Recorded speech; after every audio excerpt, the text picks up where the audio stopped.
Buenas tardes. No sé si se me oye. ¿Se me oye bien? Pues reanudamos la sesión del curso con una mesa redonda a unas horas que no son las más apropiadas, pero que tenemos que afrontarlo con el mejor de nuestros ánimos. La mesa redonda lleva por título Revolución tecnológica y futuro del empleo.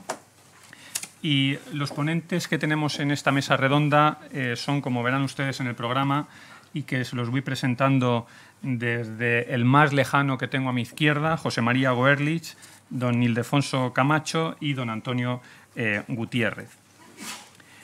La mesa fundamentalmente va a partir de un aspecto muy práctico de cuáles son las consecuencias que tiene la revolución tecnológica, todo lo que hemos venido o todo lo que se ha venido tratando en el día de ayer y esta mañana en un plano algunas veces, como por ejemplo la última de las sesiones filosófico, en un plano mucho más práctico y en esta ocasión desde las consecuencias de la revolución tecnológica en el empleo. Tenemos 2 horas hasta las 6 de la tarde, donde haremos el descanso, más o menos unos 20-25 minutos por cada uno de los ponentes, y posteriormente tendremos la posibilidad de hacer un debate coloquio con las preguntas que todos ustedes deseen hacerles a los ponentes. Vamos a seguir el turno también de participación en el mismo orden que está en el programa, es decir, en primer lugar participará o expondrá don José María Goerlich y que hago su presentación a continuación.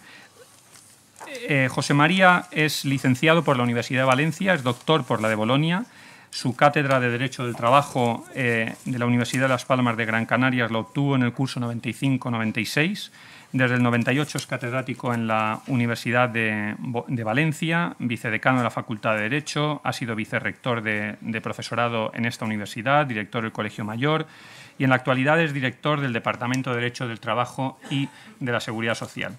Ha participado en muchísimos manuales, tengo aquí un listado inacabable de las muchas obras de las que es autor, y por lo que se refiere a su actividad extraacadémica, es decir, a su actividad más en el plano profesional, ha sido magistrado suplente del Tribunal Superior de Justicia de la Comunidad Valenciana, letrado del Tribunal Constitucional, es desde 2013 consejero del Consejo Económico y Social como experto designado por el Gobierno y colabora en un despacho en el que tuve el honor también de ser compañero suyo como consultor académico en el despacho de Broset Abogados.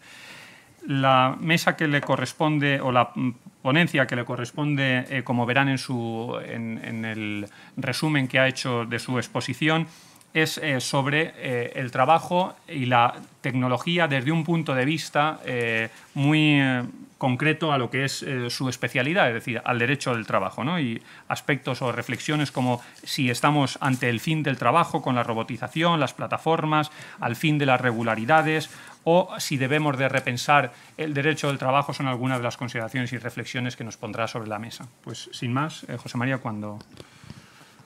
Bien, buenas tardes a todos. En primer lugar, me gustaría agradecer esta invitación a participar en este curso, en esta mesa redonda.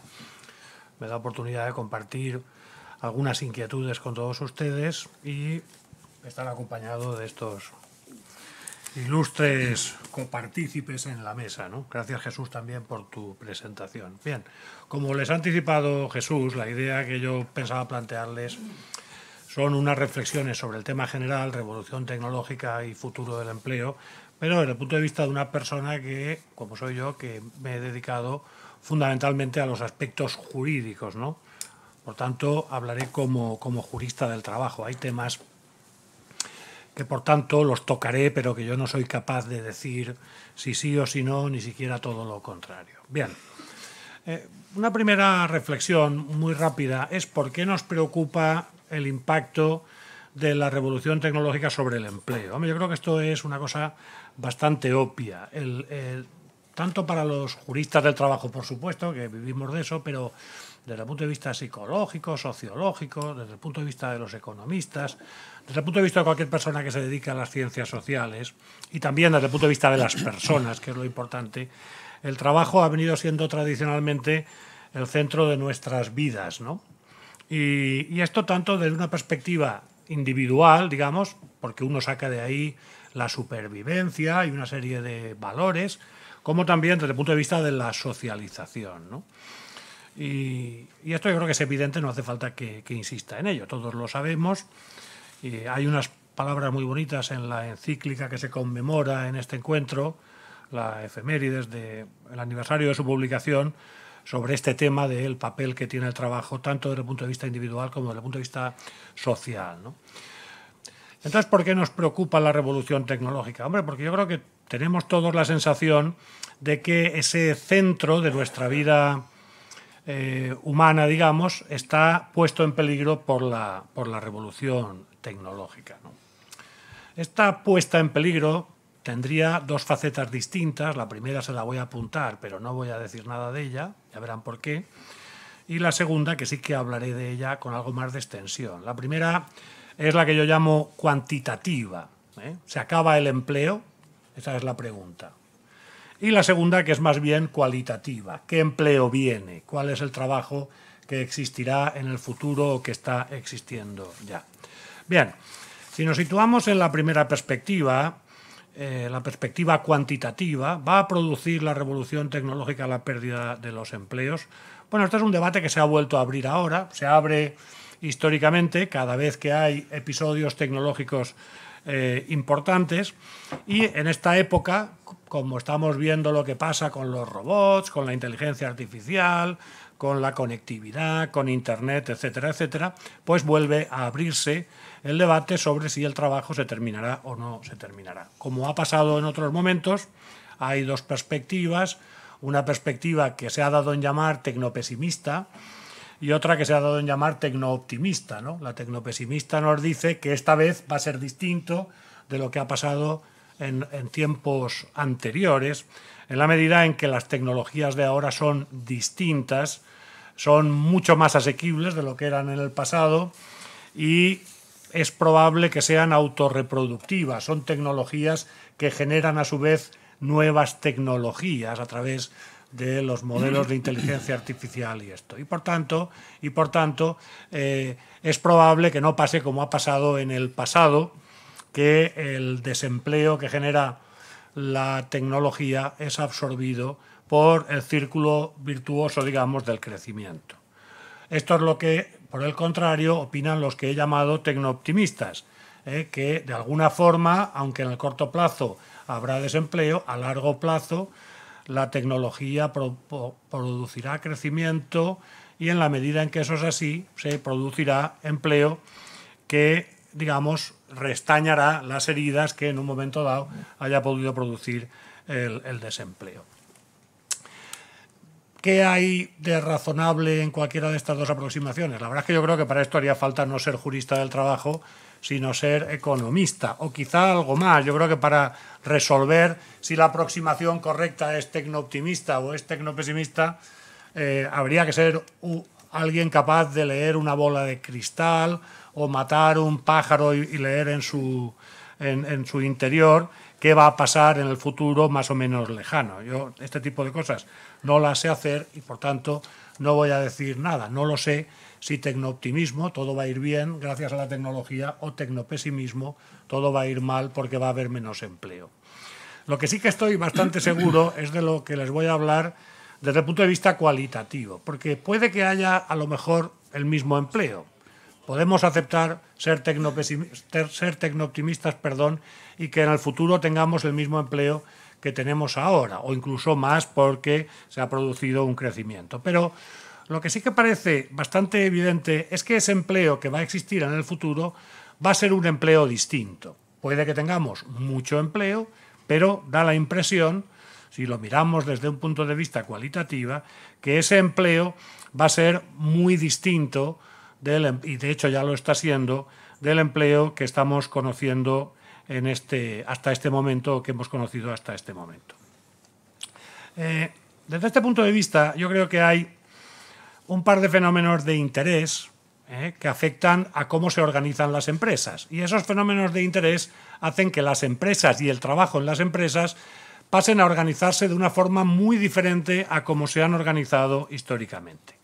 los fenómenos causantes, entre comillas, de esa nueva forma de organización están relacionados de una parte con el fenómeno de la robotización y por otra parte con el fenómeno del incremento de la conectividad, del funcionamiento de Internet. Voy a hablar muy brevemente, por tanto, en primer lugar del tema de la robotización, muy brevemente, y después, muy brevemente también, del trabajo o de la organización empresarial a través de plataformas de Internet, a través de aplicaciones de Internet, que son las nuevas formas, digamos, de organización que estamos viviendo. Bueno, si hablamos de la robotización, hay un libro que ha tenido mucho éxito en estos años, un libro de Martin Ford llamado El auge de los robots. Parece que estamos asistiendo a un momento en el cual cada vez habrá más robots, cada vez habrá robots en más cuestiones, ¿no? Incluso en más materias, en más aspectos de la vida productiva de la sociedad, ¿no? Esto es muy evidente en el ámbito industrial, en el ámbito de la producción, donde se está pensando en que la robotización va a ser prácticamente total, en todo lo que son las actividades del antiguamente llamado sector secundario, el sector industrial. Parece que la robotización va a ser un elemento de primera magnitud en el futuro inmediato. Hasta tal punto es así que existe toda una saga literaria en la literatura especializada que gira alrededor de la expresión industria 4.0. Es la nueva industria, resultado 4.0 de la cuarta revolución industrial que algunos dicen que estamos viviendo, que es una industria basada en inteligencia artificial, en robots, en todas estas novedades que están examinando estos días en este curso. Una segunda peculiaridad dentro de esta robotización es que la robotización va a dar un paso más, porque después de todo utilizar máquinas, utilizar robots en el sector industrial es algo que no es novedoso, es algo que ya viene de atrás. Hay, por ejemplo, actividades que están robotizadas ya hace 20, 30 años en determinadas industrias, por ejemplo en automoción, ¿no? Da la impresión de que la futura robotización, este auge de los robots que anuncia el título del libro de Martin Ford, es una robotización que se extiende funcionalmente más allá de la industria. También se habla de la posibilidad de que los propios servicios se roboticen, porque no solamente hablamos de robotización como de elementos mecánicos que se mueven, también incluimos ahí todo el mundo de la inteligencia artificial que permiten que muchas actividades que actualmente desarrollan personas en el sector servicios pasen a estar encomendadas a máquinas, a ordenadores que van aprendiendo poco a poco a pensar y que tienen capacidad para tareas cada vez más complicadas que hace 15 o 20 años eran absolutamente imposibles de concebir. Aquí tiene el primer fenómeno, por tanto, de esa transformación de la producción en la empresa, la robotización. Y después tenemos todas las empresas que están apareciendo alrededor de las plataformas de Internet. Es una nueva economía, que viene siendo conocida de una forma benévola como economía colaborativa, que parece que es una cosa de muy buen rollito, si me permiten la expresión, porque colaboramos unos con otros y por tanto está bien, pero que si uno la examina en algunas de sus manifestaciones con algo más de atención, pues se da cuenta de que es una economía muy fuerte y muy poco respetuosa con los intereses de las personas que participen. A mí me gusta mucho, por eso lo he puesto en el guión, el término gig economy, que literalmente es la economía del bolo, porque el bolo este que hacen los artistas, que hacen una pequeña actuación y de eso tienen que vivir, es lo que suministra a los trabajadores esta economía colaborativa, que de cuando en cuando pueden hacer un bolo y sacarse unos eurillos para ir tirando. Porque esta economía colaborativa, que se basa en que hay una plataforma a la que acuden los que necesitan servicios y los que están dispuestos a prestarlos, restaurantes que quieran repartir comida, personas que están dispuestas a repartir comida, gente que necesita utilizar un coche, conductores que tienen un coche que están dispuestos a conducir por cuenta de otro, digamos. Y en medio hay una plataforma, digamos, que es un mercado perfecto de aproximación entre consumidores y proveedores de servicios. En ese mundo hay cosas que son muy útiles y muy, si se me apura, solidarias y sostenibles cuando ponemos a disposición de los demás una parte de las cosas que no utilizamos por un precio muy asequible. Por ejemplo, BlaBlaCar. ¿Han oído hablar de BlaBlaCar? Pues eso yo no le veo grandes problemas. Eso es economía colaborativa propiamente dicho. Pero dentro de esas plataformas hay otras que son diferentes porque responden al modelo Uber, en el que saben que ya estamos hablando de cosas diferentes, no es poner a disposición de los demás lo que me sobra, para que compartamos gastos y seamos solidarios, sino que es intentar ganarme la vida conduciendo para los demás. O incluso hay otras cosas todavía peores que pertenecen al género del llamado crowdworking, de trabajo en Internet multitudinario. Amazon tiene una cosa llamada Amazon Mechanical Turk que se mueve en esa línea, que es enviar al mercado internético pequeñas tareas que uno puede hacer desde cualquier lugar del mundo a un precio irrisorio, y cuantas más consigues, más puedes hacer. Estos son, digamos, los dos esquemas que estamos viendo de organización de las empresas, Y esto tiene unas fuertes repercusiones en la manera tradicional de organizarse esas empresas. ¿Por qué? Porque aparece lo que yo llamo el fin de las regularidades. Las empresas que hemos conocido hasta ahora, desde la revolución industrial de final del 18, principio del 19, eran empresas muy regulares en su estructura, en la forma en la que los trabajadores prestaban sus servicios y en el tipo de trabajadores que tenían a su servicio. Ahora las empresas son muy diferentes de cómo eran históricamente, ¿no? Ahí hay tres conceptos que me gustaría destacar muy rápidamente. Primer concepto: vamos hacia la desaparición de la empresa. Vamos hacia la desaparición de la empresa. Las empresas grandes, las empresas líderes, son empresas cada vez más ligeras en términos de personal. Son evanescentes. Una empresa del sector industrial grande, como puede ser Ford, tiene en este momento, cuando se haya publicado la estadística, unos 200.000 trabajadores en el mundo. Una empresa del sector servicios, digamos, postindustrial, pero todavía no de la revolución 4.0, como pueda ser Microsoft, tiene 93.000 trabajadores en este momento. Facebook, que es ya, digamos, un paradigma de una empresa de este nuevo sistema, a pesar de que tiene una capitalización o un valor igual o superior o del mismo nivel, solo tiene 17.000 trabajadores. Y no pensemos solo en las empresas grandes, pensemos en cualquier empresa. Pensemos que en este momento Internet posibilita dividir el proceso productivo en cantidades infinitamente pequeñas y subcontratarlas. Es decir, históricamente el modelo de la subcontratación era un modelo bastante concentrado. Si pensamos en Ford, por seguir con el ejemplo, Ford tiene una empresa grande de 6 o 7.000 trabajadores y al lado tiene un parque de proveedores en el cual están las industrias auxiliares que fabrican los asientos, no sé qué, no sé cuántos.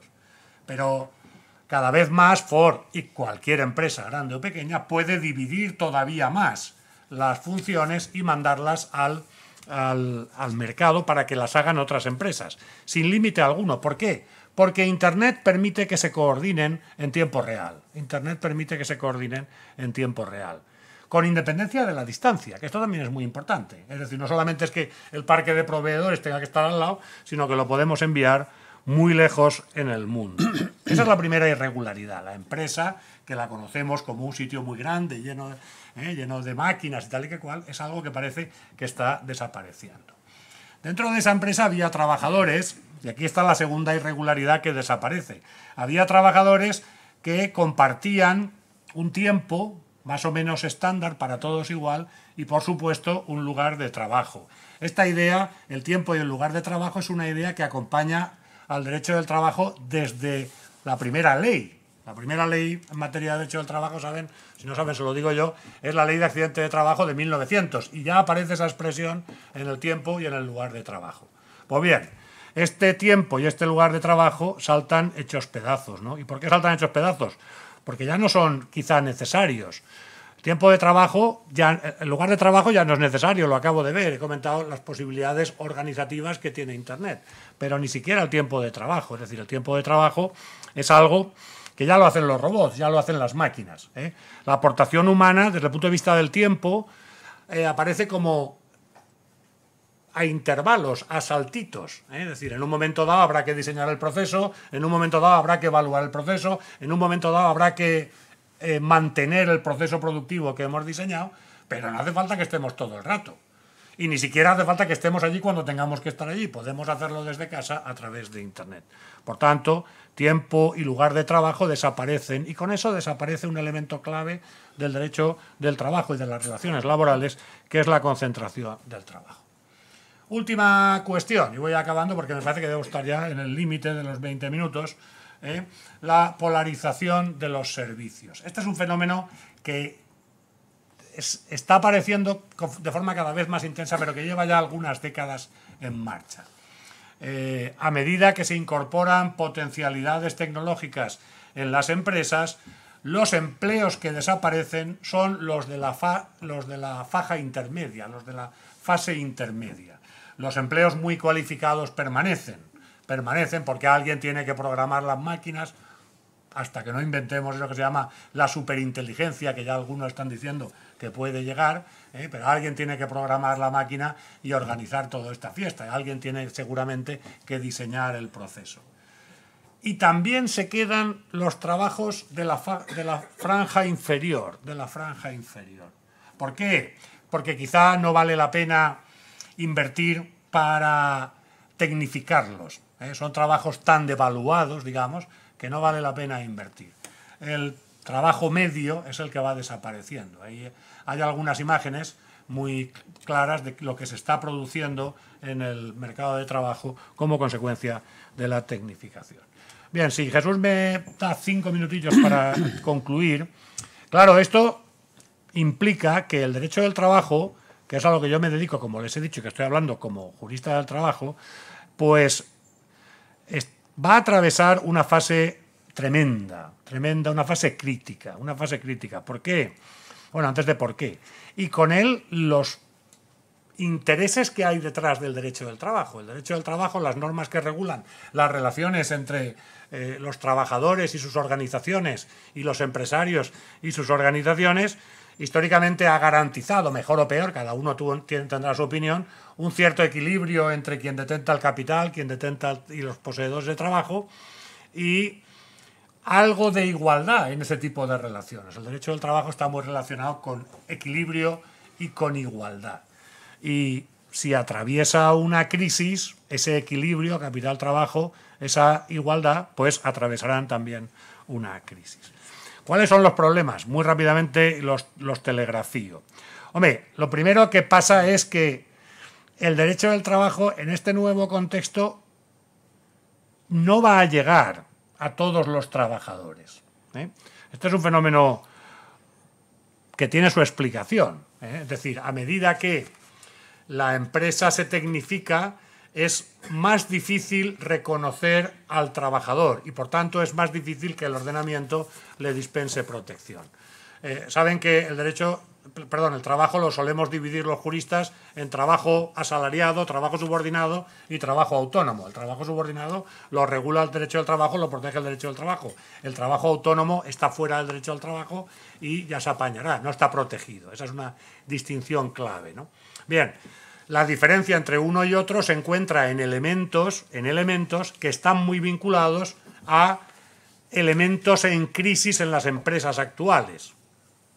El lugar y el tiempo de trabajo. Y por tanto, a medida que las empresas se tecnifican y se espiritualizan, desaparecen, si me permiten la expresión, aparecen trabajadores que están fuera del derecho del trabajo.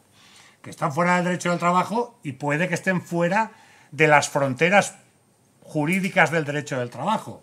Es decir, que a lo mejor no están aquí, a lo mejor están en Uganda o a lo mejor están en Mongolia exterior. A través de su smartphone hacen lo mismo que pueden hacer los trabajadores de aquí, pero nuestro derecho del trabajo no puede llegar nunca allí. Esa sería la primera cuestión que me gustaría señalarles de la crisis del derecho del trabajo. Hay una segunda cuestión que me gustaría señalarles. Los trabajadores se separan porque ya no van todos a trabajar al mismo sitio y se diversifican porque cada uno hace una cosa distinta. Están los que ocupan una posición muy elevada en la pirámide productiva, están los que ocupan una posición poco elevada en la pirámide productiva. Claro, esto tiene un efecto también disruptivo, si me permiten que utilice esta palabra, que está de moda a propósito de la tecnología, tiene un efecto disruptivo sobre las estructuras representativas de los trabajadores. Yo creo que los nuevos sistemas productivos afectan a las instituciones representativas, los sindicatos, para entendernos, y también a la acción que esas organizaciones pueden desarrollar a favor de los trabajadores. ¿Por qué? Digamos porque el embrión sindical aparece cuando juntamos a 250 trabajadores en una fábrica y todos hacen lo mismo y por tanto todos tienen los mismos problemas. El sindicato llega y se organiza con toda facilidad. Cuando esos 250 trabajadores están desperdigados por todo el mundo, el sindicato tiene muchas más dificultades para asumir la representatividad de este tipo de trabajadores. Bien, y concluyo. Evidentemente, hay un tercer elemento, podría hablar más rato, pero ya lo dejamos para después, un tercer elemento, y es que las políticas de protección social que se han diseñado alrededor de las normas laborales también entran en crisis. Si tenemos menos empleo por la robotización y tenemos un peor empleo como consecuencia de la polarización, porque no dije antes, pero es claro que los empleos directivos son pocos, los empleos poco cualificados serán muchos más. Si tenemos peor empleo por causa de la polarización, pues el sistema de protección social, el sistema de seguridad social, tiene menos recursos porque hay menos contribuciones, porque los trabajadores ganan menos salarios, esto ya lo estamos viendo ahora. Hay más necesidades de los usuarios porque hay más desempleo o porque hay más subempleo. Y, paradójicamente, los usuarios, los potenciales sujetos protegidos, tienen más dificultades para poder llegar a la protección, puesto que han tenido un peor empleo y, por tanto, peores carreras asegurativas. Bien, no me gustaría terminar sin un espacio para la esperanza. Yo creo que lo que he contado es malo, indudablemente. Yo sería tecnopesimista, si me permiten que vuelva a lo que dije al principio, yo sería tecnopesimista, pero creo que es bueno que sepamos dónde estamos. ¿Por qué?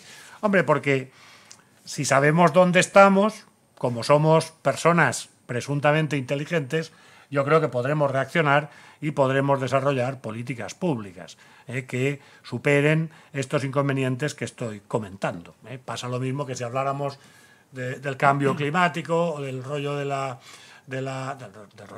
cuestión de la sostenibilidad ambiental. Es decir, sabemos que estamos en una situación muy mala, pero en un momento dado eso debería proyectarnos hacia adelante a conseguir las metas de revertir esos cambios. Pero yo creo que todavía estamos a tiempo de revertir los eventuales cambios negativos que pueden tener estos fenómenos que les he contado. Muchas gracias por su atención.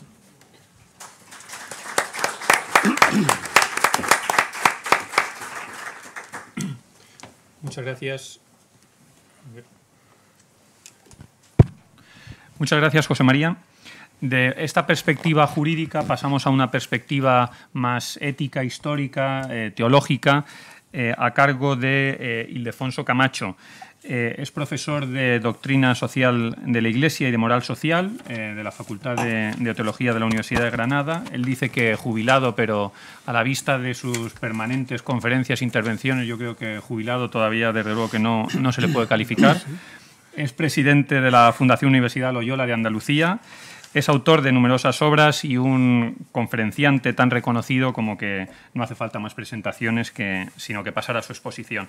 La exposición suya, como también tienen ahí en un pequeño esquema, es el tema de la mesa, es decir, esa revolución tecnológica y futuro del empleo, pero desde una mirada mucho más histórica y ética, tratando cuestiones, oyendo desde cuestiones desde el trabajo como un concepto histórico a ese cambio tecnológico como un factor de la evolución del trabajo, cuáles son las características de esa cuarta revolución de la que precisamente ya hacía mención también José María, cuáles son los efectos, el futuro de este trabajo desde el punto de vista de la cantidad, de la calidad y algunas estrategias de actuación que nos expondrá.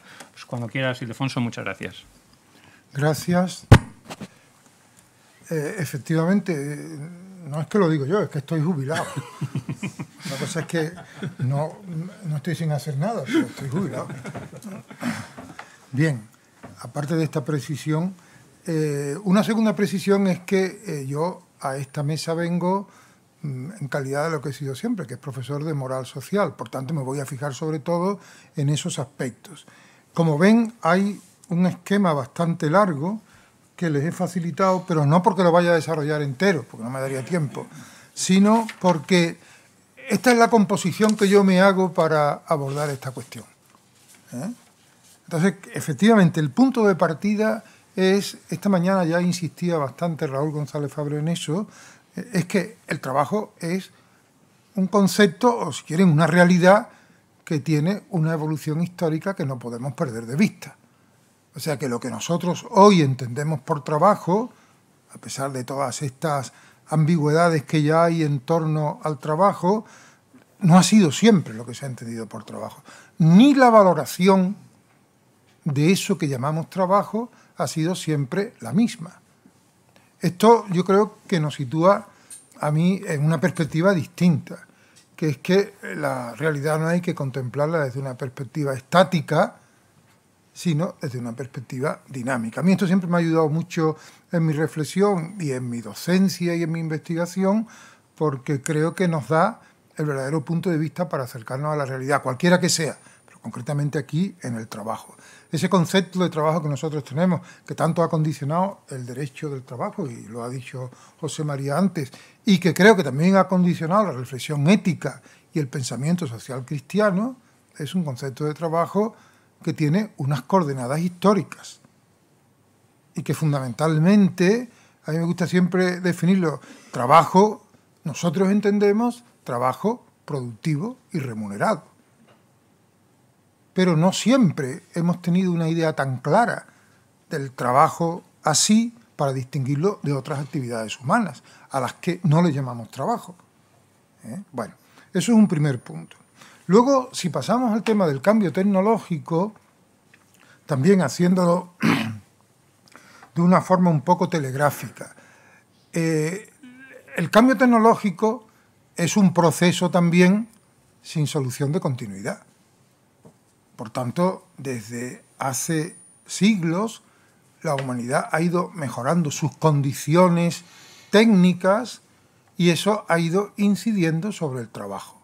Sin embargo, hay determinados momentos en donde se producen como determinados saltos cualitativos. Y yo creo que ese es el sentido que tiene el hablar de revolución tecnológica.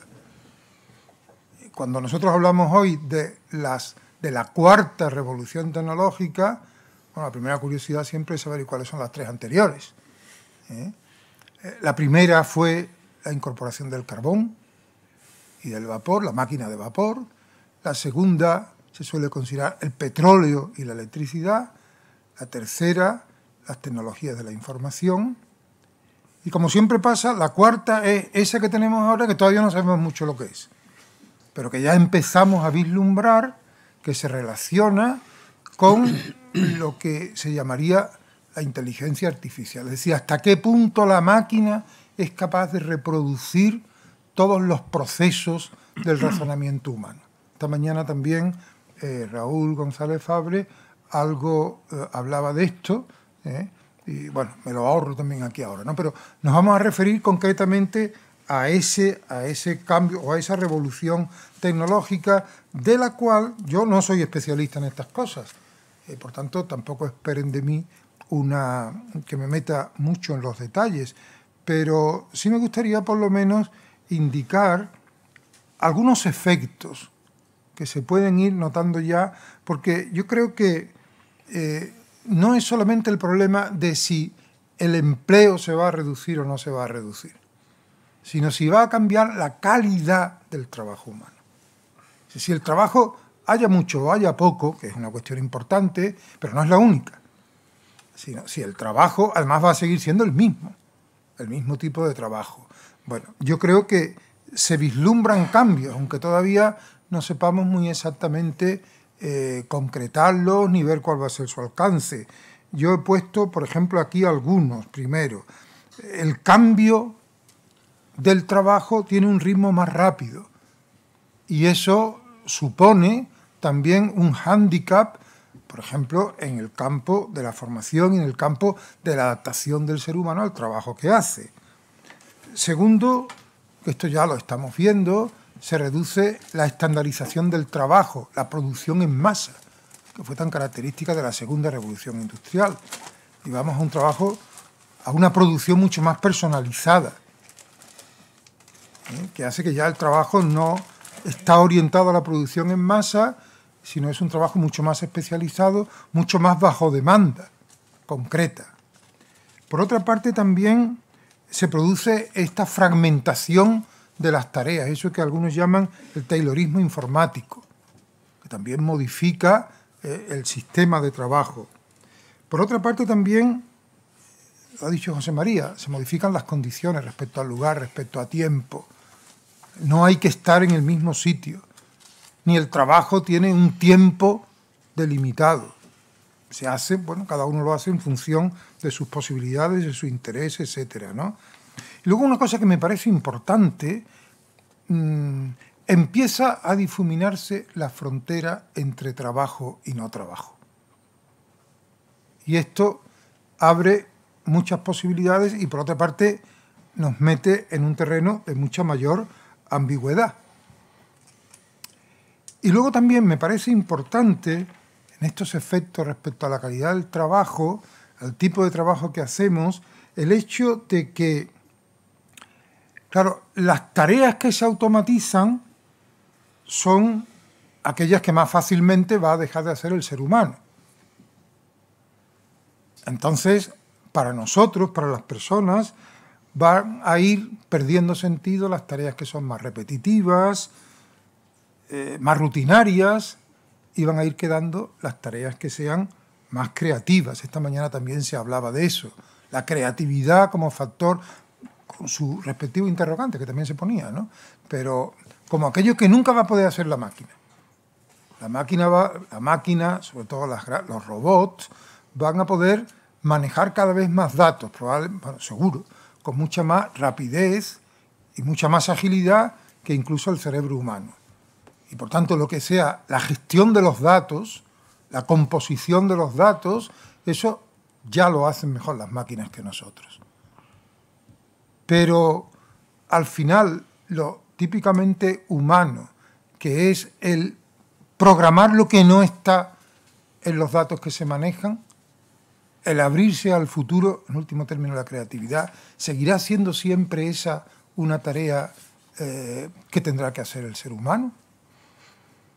Esto tiene que ver también con un tema que hoy yo creo que también empieza a valorarse, que es toda aquella dimensión del trabajo, que es lo que se llaman tareas de cuidado, que exigen una cierta personalización en la relación. Es posible que eso lo haga también la máquina. Dice, a lo mejor llegamos a máquinas que son capaces de hacer un diagnóstico perfecto de una persona que está enferma. Pero el tratamiento de esa persona se limita únicamente al resultado de ese control que te hace la máquina. O ahí hace falta algo más que tiene mucho que ver con eso que hoy día también se pone tan de moda, en la ética desde luego, que es el cuidado, que eso no lo hacen las máquinas, eso lo hacen las personas. Ven entonces que ahí hay una serie de modificaciones que creo que es importante tener en cuenta de cara a ver qué tipo de tareas van a ser las que van a seguir siendo exclusivas del ser humano. Consecuencias de todo esto. Bueno, yo creo que ahí hay que distinguir consecuencias sobre la cantidad de trabajo Y ahí está el problema de siempre. Siempre que hay una revolución industrial hay una caída del empleo que después se recupera, pero ahí hay un tiempo de adaptación en donde las dificultades suelen ser importantes y el nivel de desempleo suele ser considerable. Luego están las consecuencias sobre la calidad del trabajo, qué tareas van a quedar, las tareas más difíciles de automatizar, las competencias cognitivas elevadas, las competencias interpersonales y todo lo que tiene que ver con la creatividad. Eso es lo que parece, digo parece porque nos estamos moviendo en un cierto nivel de incertidumbre, ¿no? Parece que van a ser las tareas que nunca van a poder ser sustituidas. Y luego están las consecuencias sobre la distribución de la renta, que creo que también son importantes, y que hoy día se toman más en consideración no solamente por los efectos de la cuarta revolución industrial, sino por los efectos complementarios de los procesos de globalización de los mercados, que tienen una influencia muy importante también en esta cuestión. Y de hecho ese es un tema que cada vez se ve que preocupa más. Para algunos lo más probable es que las actuales desigualdades aumenten, que la desigualdad aumente dentro de los países y entre los países. Porque evidentemente la incorporación de la máquina, sea la que sea, incluso la más primitiva, al trabajo humano, aumenta la productividad.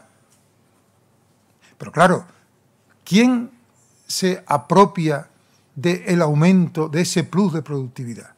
Sobre todo cuando el aumento de la productividad en gran parte viene favorecido por una incorporación del capital.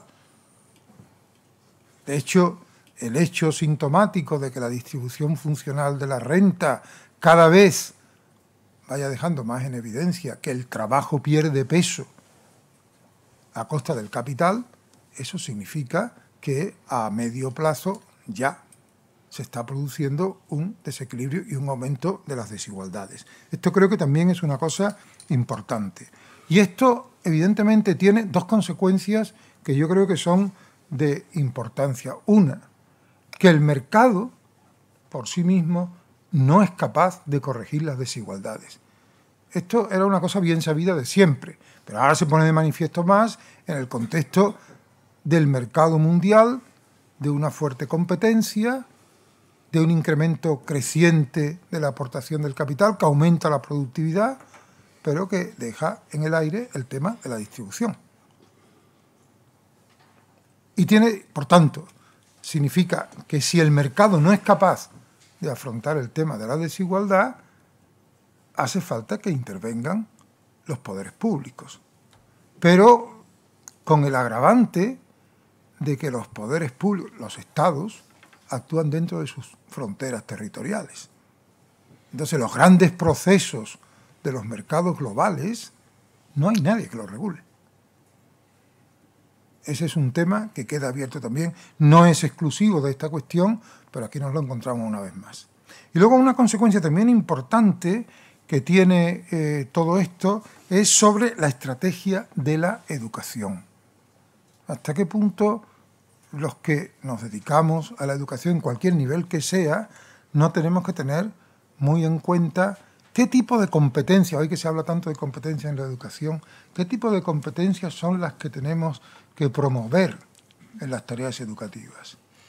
Si son las competencias estrictamente técnicas o son otro tipo de competencias que tienen que ver con competencias interpersonales, competencias sociales, competencias comunicativas, competencias de creatividad, etc. Creo que también eso es un cambio importante. Y digo alguna palabra sobre la reflexión ética y el pensamiento social cristiano. Sobre la reflexión ética, muy simplemente, en primer lugar, insistir en que la reflexión ética se ha elaborado recién en estos 2 últimos siglos muy en la línea de una determinada concepción del trabajo. Y eso ha dado lugar, por ejemplo, a que el trabajo haya sido reconocido como un derecho humano. Pero cuando uno analiza la historia de cómo se generó, cómo se llegó a reconocer el derecho al trabajo, pues es obvio que el derecho al trabajo se reconoce fundamentalmente como una forma de garantizar un ingreso. Pero el trabajo humano es simplemente una fuente de participación en la renta producida, o hay otros aspectos del trabajo humano, como es el hecho de que es una actividad, en último término humano, donde está en juego la persona, que también tienen que ser considerados desde un punto de vista ético. Y eso tiene que ver también con los mismos derechos vinculados al trabajo. Eso yo no puedo hablar porque estando aquí tú sabes más que yo, pero evidentemente los derechos derivados del trabajo, que yo creo que se traducen de alguna manera en una mejora del bienestar de la sociedad, de la realización de la dignidad humana en concreto, los derechos de la protección social, todo eso está muy vinculado a una determinada concepción del trabajo. En el momento en que esa concepción del trabajo está siendo puesta en crisis, ¿qué pasa con todo esto? Hay dos iniciativas que me parece que es interesante tenerlas en cuenta, las menciono solamente. Una es la iniciativa de la Organización Internacional del Trabajo Decente, que fue un objetivo que se marcó la Organización Internacional del Trabajo en 1999, precisamente en un momento en que se empezaba a reflexionar sobre las consecuencias que tenía para los mercados de trabajo la globalización creciente. Y de alguna manera pretende establecer como un marco mínimo de exigencias que la OIT se comprometió a llevar adelante para que se pudiera hablar realmente de un trabajo decente en el sentido de un trabajo digno del hombre, digno del ser humano. Y más recientemente creo que también es interesante seguirle la pista a la iniciativa que ha tomado de nuevo la Organización Internacional del Trabajo con motivo del centenario de su fundación, que es el año 2019. Ha puesto en marcha una iniciativa que se llama El futuro del trabajo que queremos. Si quieren ustedes meterse en internet y bichear un poco por ahí, pues verán que hay una serie de encuentros que van, en último término, intentando clarificar, hacer una reflexión compartida para ver hacia qué tipo de trabajo vamos. Y una palabra final sobre el trabajo en el pensamiento social cristiano. Digo lo mismo que decía antes, la doctrina social de la Iglesia nace en el contexto de la Revolución Industrial y por tanto maneja y elabora una concepción ética cristiana del trabajo que está muy vinculada a esta forma concreta de trabajo que he dicho antes. De hecho, en la doctrina social de la Iglesia se puede observar una evolución que va, podríamos decir, colocando cada vez más el trabajo en el centro. Yo creo que en eso el paso culminante es la encíclica de Juan Pablo II sobre el trabajo. El trabajo es la clave de toda la cuestión social. Bueno, en el fondo eso significa darle al trabajo una importancia capital, pero al mismo tiempo quizás subrayar en exceso esa determinada forma de entender el trabajo humano. Me gustaría acabar con alguna mención sobre el Papa Francisco, porque creo que aquí hay algunos elementos que son importantes. Yo creo que cuando uno lee al Papa Francisco, es un mundo distinto del nuestro. Y hay una cosa que a mí siempre me llama la atención en él y que me ha hecho reflexionar, es decir, bueno, nosotros ahora pensamos en el futuro del trabajo y pensamos en la cuarta revolución industrial y tal, pero hay que tener en cuenta que en el mundo coexisten realidades de trabajo muy distintas. Y no vayamos tan a entusiasmarnos con la cuarta revolución industrial que perdamos de vista que sigue habiendo otros tipos de trabajo que son mucho más tradicionales y que hay que seguir de alguna manera intentando que respondan a unas condiciones fundamentales de dignidad y de criterios éticos. Eso creo que es una cosa importante, que tengamos en cuenta que si es verdad que hay nuevas líneas de trabajo que abren horizontes hasta ahora inéditos, lo otro no podemos darlo por terminado de la noche a la mañana. Toda la otra realidad del trabajo, todas las exigencias del trabajo, etc. Eso es un punto importante. Otro importante, una de las preocupaciones, sabemos, del Papa Francisco, sobre todo en la encíclica Laudato Si, es la relación entre actividad humana y cuidado de la casa común. Y la importancia que tiene ahí el trabajo. Pero el Papa también subraya en algún momento como para él trabajo es cualquier actividad que implique alguna transformación de lo existente. Donde está implícito que el trabajo es algo más que el trabajo remunerado y el trabajo productivo. Con toda esa reflexión que él hace sobre lo que significa cuidar y labrar la casa común. Otro punto importante también ahí en él es la crítica que hace del paradigma tecnocrático. No me meto en eso porque sería demasiado largo. Pero recuerden que él dice el avance tecnológico que ha traído grandes avances a la humanidad, además ha generado una forma de entender la realidad, de entender las relaciones del ser humano con la realidad exterior, que supone, dice él, un antropocentrismo desviado, una forma desviada de entender la persona humana.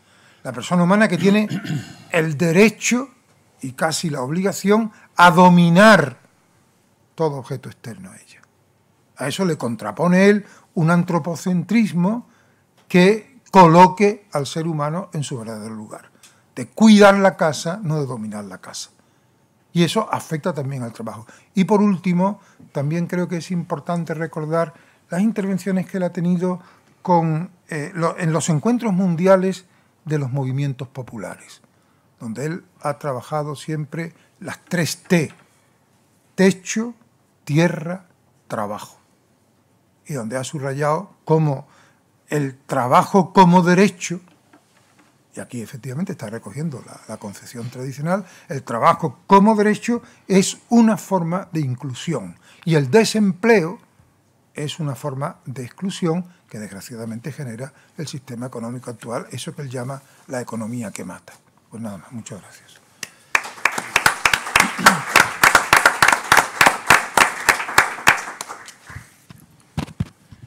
Pues muchas gracias, Ildefonso. Y pasamos a la tercera perspectiva de la mesa. La primera, repito, jurídica, la segunda más desde un punto de vista ético, teológico, histórico, y la tercera desde un punto de vista económico. Antonio Gutiérrez es licenciado en Economía por la Universidad Complutense de Madrid y doctor en Economía por la Universidad Rey Juan Carlos.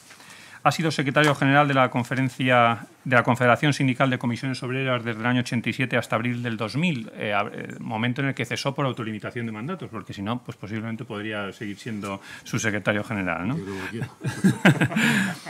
Ha sido también coordinador del programa de colaboración con las universidades públicas de la Comunidad de Madrid en la Fundación Caja Madrid, miembro del grupo de alto nivel creado por la Comisión Europea en enero de 2004 para la adaptación de la Estrategia de Lisboa, diputado por Madrid en la candidatura del Partido Socialista Obrero Español y presidente de la Comisión de Economía y Hacienda del Congreso de los Diputados, y luego ya reincorporado al trabajo, ya al mundo más privado en el área de estudios de Bankia y como otras muchas actividades en su mundo económico. La nota que nos ha pasado y la que expondrá, como verán, trata de analizar toda esta revolución tecnológica y este aspecto del empleo en la revolución tecnológica desde una perspectiva mucho más económica, donde aborda aspectos como las revoluciones industriales que inicialmente supusieron la desaparición de trabajos, pero que finalmente terminaron promoviendo mayor cantidad que los destruidos. Por tanto, aporta esa visión más optimista de la que hacía referencia, o en parte más optimista de la que hacía referencia José María. ¿Cómo es el impacto en las consecuencias sociales y en los índices de desigualdad, aprovechamiento de las potencialidades que incorporan las innovaciones tecnológicas, o cómo esa inequidad no solo es consecuencia, sino que también es gestación en la crisis del capitalismo? Bien, pues estas son algunas de las cuestiones que se abordarán en su exposición. Muchas gracias, Antonio. Bueno, pues muy buenas tardes. Sí, funciona. Pues muy buenas tardes. Yo, en primer lugar, quería agradecerles su asistencia, porque sé que es mayor el esfuerzo de ustedes a estas horas, un día que todavía hace calor, que el que hacemos los que estamos en la mesa, ¿no? Lope de Vega ya advertía de que no había nadie con más capacidad de iracundia que un español sentado escuchando a otro español, ¿no? Esta es una lección que aprendes cuando estás ahí y que olvidamos quienes hemos estado mucho tiempo ocupando algún tipo de tribuna o lo que sea, ¿no? Bueno, yo quería también agradecer sobre todo a Antonio Cartagena, que sugirió mi nombre para participar en este ciclo, y a Fernando Fuentes, que aceptó la sugerencia.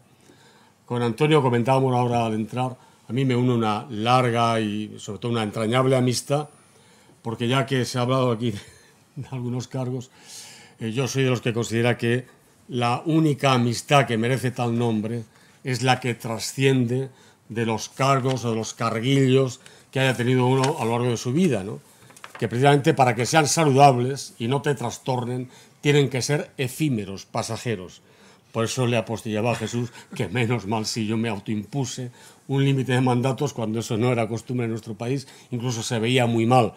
Algunos utilizando torcidamente un pretendido poema de Bertolt Brecht, ¿no? Aquel que decía, bueno, los que luchan un día están bien, los que luchan dos tal, los que luchan toda la vida son imprescindibles, se aferraban a esto para aferrarse a un sillón toda la vida, ¿no? A mí me pareció que aquello era poco edificante y había que incorporar a la cultura política española, y en este caso sindical, la autolimitación de mandatos, ¿no? Bueno, yo agradezco sobre todo que se me haya invitado a participar en una reflexión de futuro, pues yo creo que no, o no solamente de futuro, yo creo que ya es una reflexión ineludible porque está afectando de manera muy determinante al empleo y a todos los órdenes de nuestra vida, ¿no?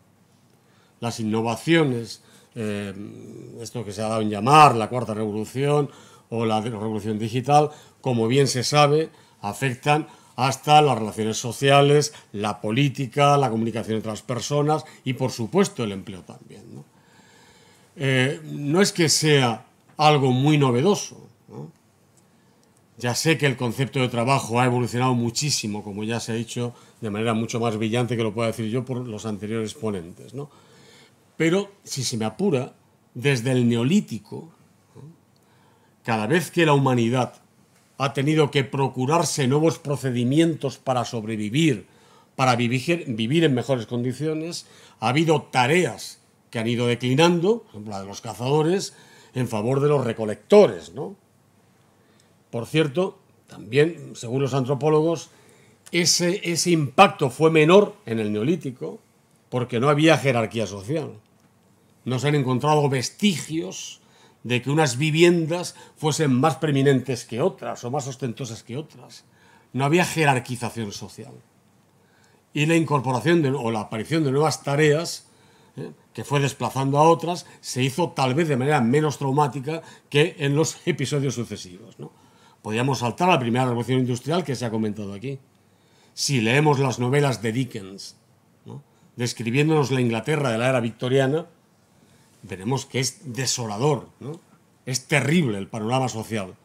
Aquel que hizo exclamar a un gran poeta, no muchas veces recordado, como Matthew Arnold, ya en el siglo XIX, en la misma era de Dickens, que todo aquel sistema que se fundamentase en la desigualdad era contra natura, decía literalmente, y estaba abocado al fracaso, a malograrse. Bueno, venía a contradecir a Goethe, ¿no?, también coetáneo más o menos, que decía, prefiero la injusticia al desorden, sin darse cuenta, tal vez, de que precisamente a lo largo de la historia de la humanidad, los peores desórdenes, los que terminan siendo más violentos y más difíciles de superar, son los que están gestados en la injusticia, los que tienen o han tenido como germen la propia injusticia, ¿no? Bueno, que el impacto de estos procesos haya sido mayor o menor en cantidad, y la naturaleza de los propios procesos de cambio, que han sido más negativos o menos negativos, depende de algo que también se ha insinuado por aquí, ¿no?, y que yo me detendré un poco más en esto, que es precisamente de la organización social del momento en el que, los periodos en los que se han producido estos cambios, ¿no?, y de las propias políticas públicas, de las reglas de convivencia social que se haya dotado esos países o en esos lugares, en esas determinadas organizaciones sociales.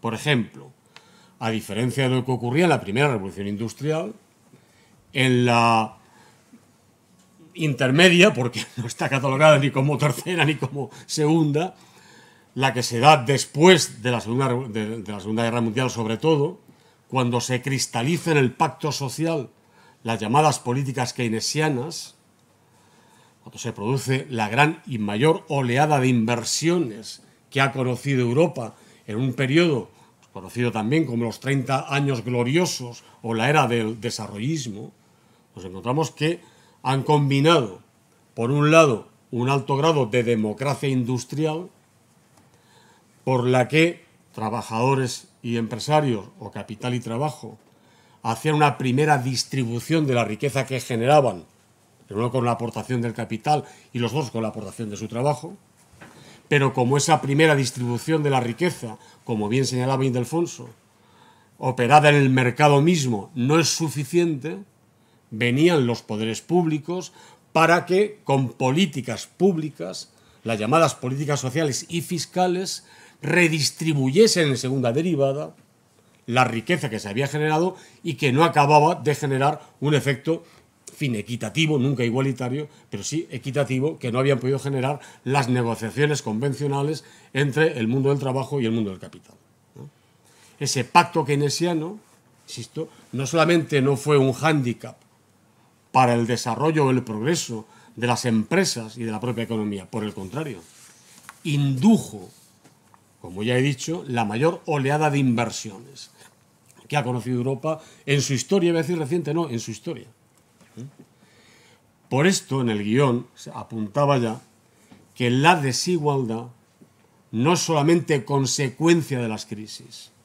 La desigualdad ha estado en el origen de cuantas crisis ha conocido el capitalismo. Desde 1620, ¿no? La primera datada, el primer episodio especulativo datado, que es la tulipamanía en la Holanda de 1620, desmintiendo lo que son doctrinas al uso ahora, doctrinas del llamado neoliberalismo, ¿no? Nos dicen que, bueno, en fin, la desigualdad es inherente e ineludible, ¿no?, a los procesos de innovación, los procesos de crecimiento, y que luego ya el mercado asignará de manera eficiente los recursos y procurará también más adelante una distribución más equitativa de la riqueza. Pero esto no ha sido verdad nunca. Cuando la desigualdad ha sido muy grande, acompañando a momentos de prosperidad económica, los que acumulaban el dinero en pocas manos no tenían como primera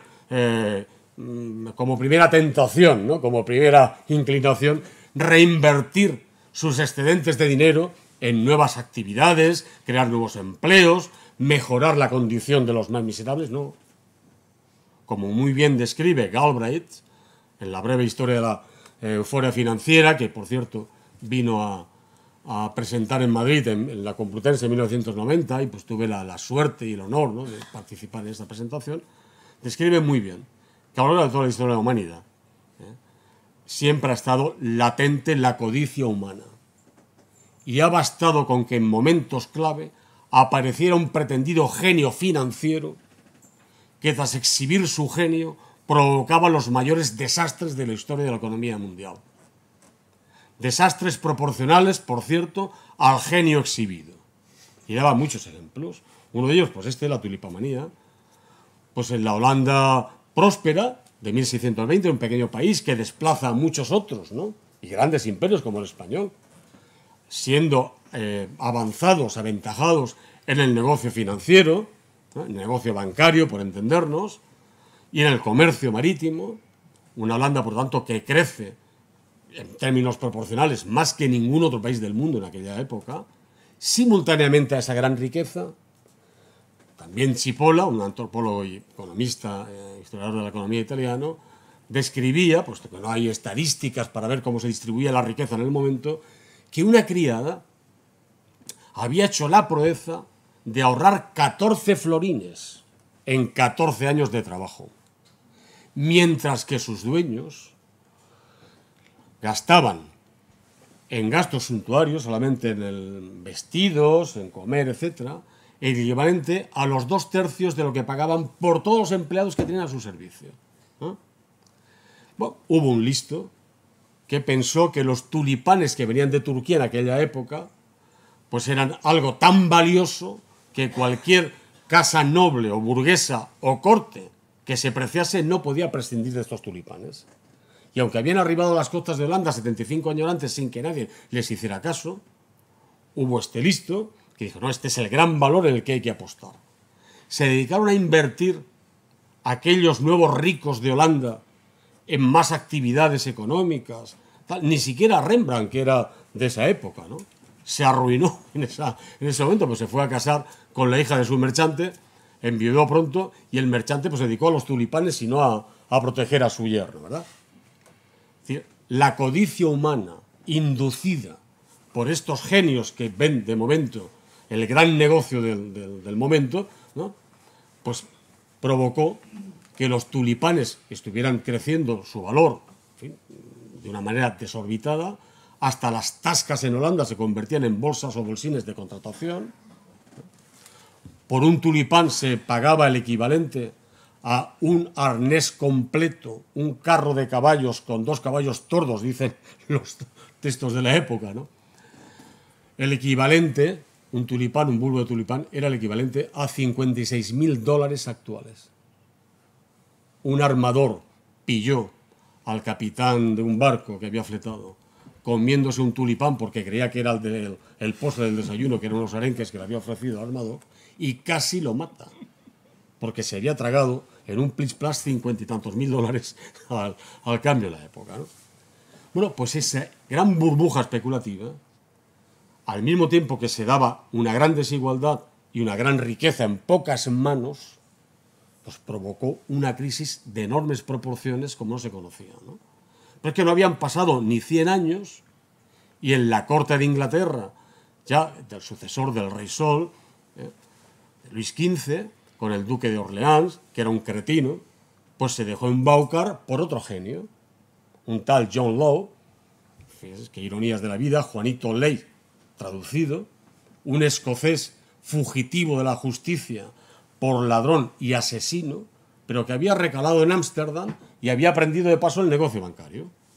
Y aterriza en una corte que está arruinada por los fastos del rey Sol, donde, por cierto, la riqueza está igualmente muy mal repartida. Se decía que el 65% del grano, que era, en fin, el valor que entonces se tomaba de referencia, estaba en apenas el 5% de la población. Es la época en la que las hambrunas en Francia pues, provocan mortandades enormes, masivas, ¿no? Y este Juanito Law pues, le sugiere al duque de Orleans que lo que hay que hacer pues, es crear la Compañía de las Indias Occidentales, emitir títulos que vayan sustituyendo las monedas de oro y de plata por títulos que emitía la Banque Royale, el Banco Real, ¿no? Y con aquello iban a obtener un dinero que permitiría ir financiando las deudas de la corte. Bueno, pues empezaron a subir las acciones que emitía el Banco, o los títulos que emitía el Banco Real, ¿no? Para la Compañía de las Indias Occidentales, que tenía como pretexto extraer oro de la Luisiana, esa que le habíamos vendido a los franceses, ¿no? Bueno, cuando las acciones llegaron a tal punto en julio de 1720, que ya no se podían suscribir, y un tal príncipe Conti pidió que le devolvieran lo que había invertido en oro como le habían prometido, porque así se suscribían los títulos, respaldados por oro contante y sonante, hubo un decreto que consiguió este John Law que emitiera de inmediato, urgentemente, el duque de Orleans para paralizar la entrega de oro. Hubo una estratagema que fue disfrazar a patibularios de París como con monos y picos y azadores, como si vinieran de la Luisiana, de extraer oro de las minas, y cuando al cabo de una semana vieron a aquellos patibularios volviendo al oficio que mejor conocían, que era robar y asaltar, y se descubrió la farsa en las escalinatas del Banco Royal. Una mañana de julio de 1720 hubo tal avalancha que hubo un montón de muertos, ¿no? Y por eso el duque de Saint-Simon exclamó poco después, que nunca antes tan pocos, el enriquecimiento de tan pocos, había procurado la miseria de toda una nación. Y casi simultáneamente en Inglaterra, en este caso con el duque de Oxford, pues pasó algo parecido. con la Compañía de los Mares del Sur, también una empresa endeudada, pero que piensa que pueden enriquecerse pues comerciando pues desde el Orinoco hasta la Tierra del Fuego, sin caer en la cuenta de que eran colonias españolas. Y se crea la Compañía de los Mares del Sur y empiezan a emitir títulos y tal, también con el mismo procedimiento que había ocurrido en Francia. Por cierto, algo que nos afecta, porque esto ocurre más o menos en 1711, 1713 se hace el Tratado de Utrecht tras la Guerra de Sucesión con España, y la corona inglesa le ofrece a la corona española devolvernos Gibraltar a cambio de la explotación de las rutas marítimas del Orinoco. Bueno, como bien decía mi paisano Miguel Hernández, los patriotas, hay algunos patriotas que cuanto más hablan de la patria, más echan la mano a la cartera. Lo estamos viendo también en algunos acontecimientos muy actuales, que todos hablan de la patria pero quieren salvar ante todo sus patrimonios personales, ¿no?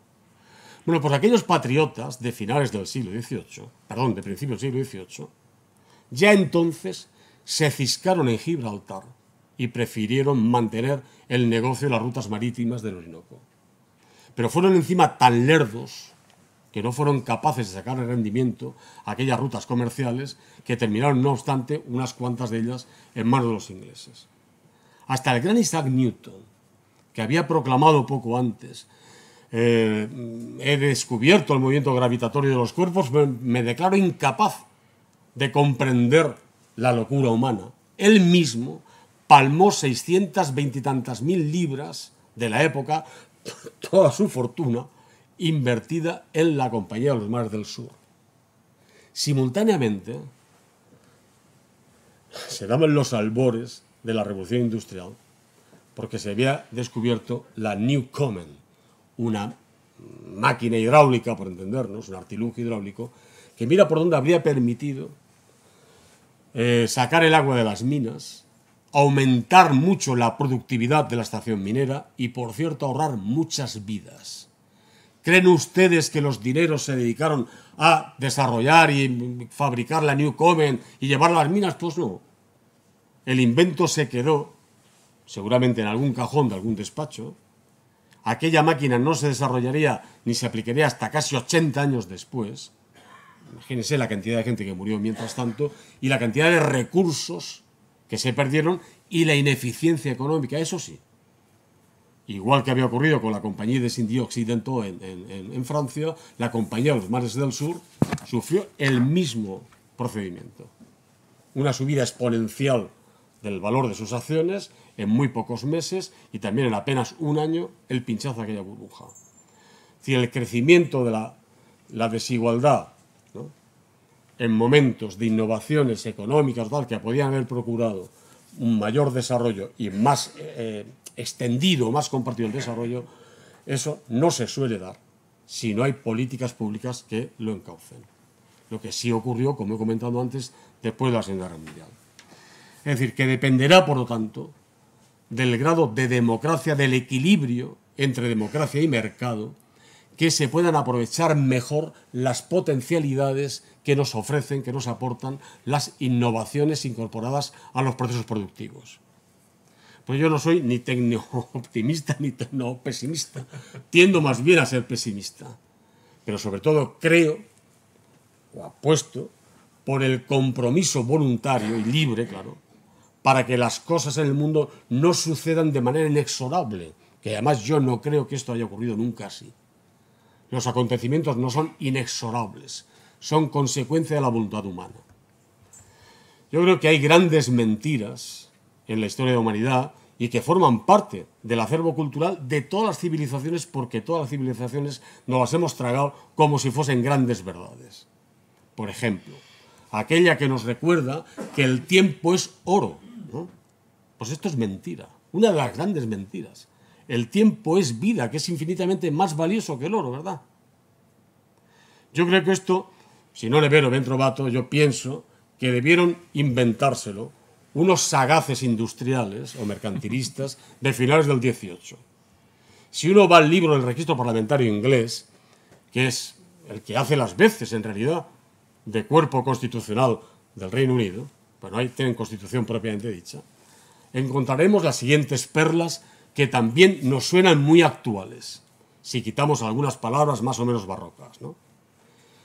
Aquellos, decían en 1794 los industriales de aquella primera revolución industrial, aquellos que se oponen a que los niños trabajen en las fundiciones o a que las mujeres lo hagan 16 horas en los telares, se están oponiendo a la prosperidad y la modernidad de este país.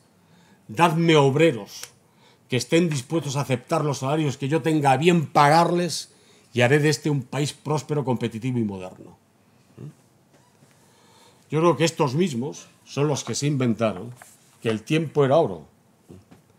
El tiempo de los demás, produciendo de aquella manera, era oro para que su tiempo, que sí era vida, fuese una vida cada vez mejor, pero basada en esa desigualdad que denunciaba Matthew Arnold como algo contra natura y que él esperaba, y yo también, estuviese al final abocado al fracaso o a malograrse, ¿no?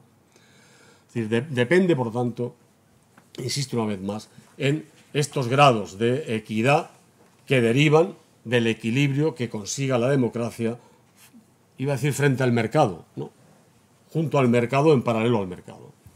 Cuando los desequilibrios han sido a favor del mercado y en contra de la democracia, hemos tenido estos episodios especulativos y las crisis peores que ha conocido la historia de la humanidad.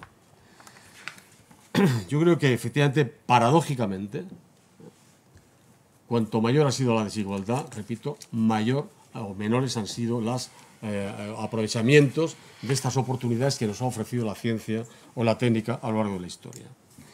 Ahora, con esta revolución digital, yo creo que las consecuencias de no embridar el mercado y la aplicación de estas aportaciones, estas innovaciones de la revolución digital, las consecuencias pueden ser mucho más catastróficas y peores que en episodios anteriores. Porque efectivamente no hay ninguna regla escrita que nos asegure que de estos procedimientos se sale siempre bien, ¿no? Entonces, objetivamente, es un dato histórico que no se puede cuestionar, es que efectivamente después de cada episodio de estos, donde ha habido inicialmente impactos negativos sobre el empleo, a la larga se han creado nuevos empleos con nuevas habilidades, nuevas capacitaciones, etc. Ahora, ese proceso, insisto, ha sido más largo o más penoso o menos en función de las políticas que se han aplicado. Por cierto, uno de los grandes desconcertados por estos procesos, que incurrió en un error, que ahora yo creo que no por error, sino intencionadamente se está esgrimiendo, fue Malthus, ¿no? Que era párroco anglicano en el condado de Surrey, y allá por 1820 el hombre estaba obsesionado en su parroquia escribiendo la ley de las poblaciones, y porque veía que así como la producción agrícola y artesanal aumentaba en progresión aritmética, la población, la humanidad, aumentaba en progresión geométrica. Y siendo cura, a fin de cuentas, y sin ningún tipo de compasión, estaba tan obsesionado con que el futuro casi inminente de la humanidad era comernos unos a otros porque no teníamos producción suficiente, se opuso a los programas sociales de la época, que pueden imaginarse cómo eran, ¿no? Programas que pudieran paliar la muerte, porque no era otra cosa, de los indigentes en las ciudades, le parecían a Malthus que, en fin, había que evitarlos, porque esto evitaba que la población disminuyese, o mejor dicho, que creciese a un menor ritmo, mantenía más población si los programas sociales mantenían vivos a algunos indigentes, ¿no? Y era párroco anglicano. Claro, ¿qué le ocurrió? Que estaba tan absorto, tan abstraído en sus especulaciones allí en su parroquia en Surrey, que no se enteró que simultáneamente había una cosa llamada la primera revolución industrial y que no solamente producía más de lo que se producía hasta entonces, sino que tuvieron que sacar a golpes literalmente a la gente del campo y de la agricultura para incorporarlo a las nuevas industrias que producían sin dar abastos ya para atender las nuevas necesidades o las nuevas pautas del consumo de la época, ¿no? Bueno, si esto ha ocurrido hasta ahora, ya con lo que señalaba antes Ildefonso, con la revolución de las TIC, de las tecnologías de la información y la comunicación, ya en el último tercio del siglo XX, hubo un investigador, todavía está vivo, Lester Churo, del Instituto Tecnológico de Massachusetts, que advirtió de cómo estaba cambiando, ya en este último tercio del siglo XX, cómo estaba cambiando la pirámide del valor, la pirámide que había servido para generar la riqueza de las naciones desde Adam Smith, ¿no? La primera revolución industrial todavía, la riqueza empezaba por disponer de materias primas que normalmente se extraían de las colonias. Segundo, por disponer de capital para transportarlas y transformarlas en manufacturas muy elementales todavía. Y por último, la técnica, que eran técnicas muy sencillas para la producción de las manufacturas, y todavía más bajo, la mano de obra, que tenía que ser abundante y barata, sobre todo, sin necesidades de grandes cualificaciones. Pues esto fue cambiando de tal manera, coincidiendo con la mundialización de los mercados, que la pirámide se ha invertido totalmente. Quienes viven hoy de las materias primas no son los más ricos, sino los más pobres de la Tierra, ¿verdad? El capital en un mundo globalizado, los inversores lo adquieren o acceden a él en los mismos lugares. Y está accesible para cualquier inversor de cualquier lugar del mundo. Que son las bolsas de Frankfurt, ¿no?, de Nueva York, la City londinense, ya veremos qué pasa con el Brexit. Pero supongo que por las operaciones financieras lo salvarán, unos y otros, ¿no?, tanto los del Brexit como los que han estado en contra del Brexit. En fin, la tecnología es muy importante, claro, sobre todo las nuevas tecnologías. Pero ya en ese sector avanzaba que más importante todavía que las nuevas tecnologías era el talento humano. La capacidad humana para que esas nuevas tecnologías pudieran incorporarse en procesos que él consideraba casi autorreversibles, incorporarlos a los procesos productivos y ganar con eso a tus competidores en más valor añadido tecnológico, ¿no? En fin, era el talento humano, la mano de obra que antes estaba al final, como el último eslabón de la cadena, lo que pasaba a estar en primer término, como la fuente generadora de riqueza más importante. De ahí que algunos concluyésemos que todo aquello que suponga despilfarrar esa fuente de riqueza mediante la precarización de los empleos, la degradación del trabajo, el desprecio a fin de cuentas del talento humano, es tirarnos piedras en nuestro propio tejado. Con la revolución digital esto puede ocurrir aumentado y corregido, ¿no? Todavía más en esta revolución digital, el talento humano es decisivo e importantísimo. Incluso ahora que se habla de la robotización, de lo que daré luego algunos datos rápidamente, ¿no? Porque hasta para que la inteligencia artificial pueda ser provechosa en los procesos productivos, es necesario que la inteligencia natural también se desarrolle tanto o más que la inteligencia artificial. No habrá inteligencia artificial que a fin de cuentas no esté formando parte de la organización de un proceso productivo, de la prestación de bienes y servicios, sin que haya una inteligencia humana que la haya organizado. El talento humano, aun en la era de la robotización, seguirá siendo, no, será, en mi opinión, cada vez más la fuente de riqueza más importante de la que nos podamos dotar. Y por tanto, desaprovecharla o degradarla con estas políticas de precarización laboral, a mí me parece literalmente una estupidez en el sentido de chipola, de hacer daño a todo el mundo, incluido a uno mismo, ¿no? Se pueden obtener beneficios a corto plazo por parte de una minoría, degradando el empleo, como luego veremos que ocurre en España secularmente, ¿no?, y terminar perjudicándonos todos, incluidos ellos mismos, ¿no? Obama dejó 2 informes al final de su mandato, precisamente informes orientados o basados en la investigación sobre las consecuencias de la robotización. Uno lo hizo en octubre y lo titularon algo así como Preparándose para el futuro de la robotización, y el segundo fue en diciembre, también del mismo año, 2016, en la que ya apuntaba que era sobre la inteligencia artificial, la automatización y su impacto en la economía y en el empleo en el futuro inmediato, ¿no? Como bien se sabe, el señor Trump pues, no tiene muchas inclinaciones a la lectura, ni capacidades intelectuales para esto, ni aprecia grandes cosas, y creo que son informes que para la nueva administración republicana pues han caído en saco roto, no les han hecho ni caso.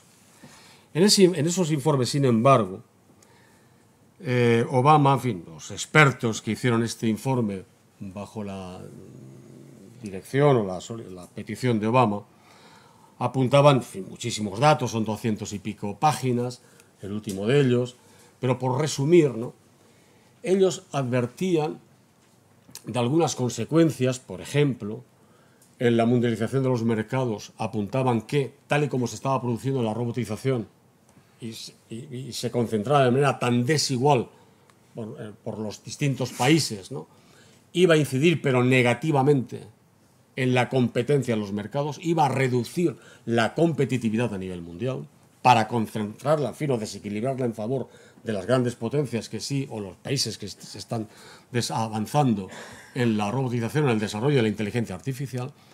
Y la segunda gran advertencia que hacían era precisamente que iba a incidir en el debilitamiento del poder de negociación de los trabajadores. Dicho de otra manera, iba a incidir en la merma de eso que hemos llamado antes democracia industrial, el derecho del trabajo o el derecho de los trabajadores a representarse colectivamente para defender sus condiciones de vida y sus aspiraciones profesionales, ¿no? Algo que yo creo que trasciende de cómo pueda darse en cada época o en cada etapa lo que conocemos, y ya se ha apuntado aquí, como lugar o tiempo de trabajo, ¿no? Porque tiempo de trabajo, cuidado con esto, porque de manera muy sutil se nos está metiendo todos los días que, bueno, es que ya, como el trabajo está tan deslocalizado, es tan difuso, que ciertamente, ¿no?, objetivamente es así, pues ya el centro de trabajo pues ya no es fácilmente aprehensible, ¿no? Las grandes fábricas van desapareciendo, van siendo sustituidas por estos otros que se han mencionado aquí. Bueno, pues el tiempo de trabajo, pues igualmente, ¿no?, porque hay que estar disponible para la producción todo el día. Volvemos a 1794, ¿no? No es verdad. El tiempo de trabajo es el tiempo que has de dedicar, ¿no?, para que, a cambio de la aportación de tu capacidad física o intelectual, lo que sea, ¿no?, a cambio de esto, obtener el ingreso, la remuneración adecuada que te permita mantener y mejorar tus condiciones de vida. ¿Por qué, si la productividad, gracias a estas nuevas tecnologías, ha aumentado del 1,2 al 2,6%, a pesar de la crisis en los países que más han desarrollado esta inteligencia artificial? ¿Por qué, como se ha dicho aquí, ese incremento de la productividad va a estar peor repartido que antes? ¿No? Será precisamente porque no hay una democracia que embride ese mal reparto. Esa distribución injusta que se daba en la primera revolución industrial y que fue embridada o que fue corregida, ¿no?, con el pacto keynesiano, ¿por qué no vamos a reproducir de otra manera, evidentemente, pero relaciones de distribución y redistribución de la riqueza cuando se va generando y la humanidad tiene más capacidad de crear riqueza que antes? La gran recesión que estamos viviendo todavía, o que sea así esta crisis, ¿no?, viene precedida por eso. Viene precedida porque desde 1975 el crecimiento en términos reales de los salarios en el mundo desarrollado ha sido un 1%.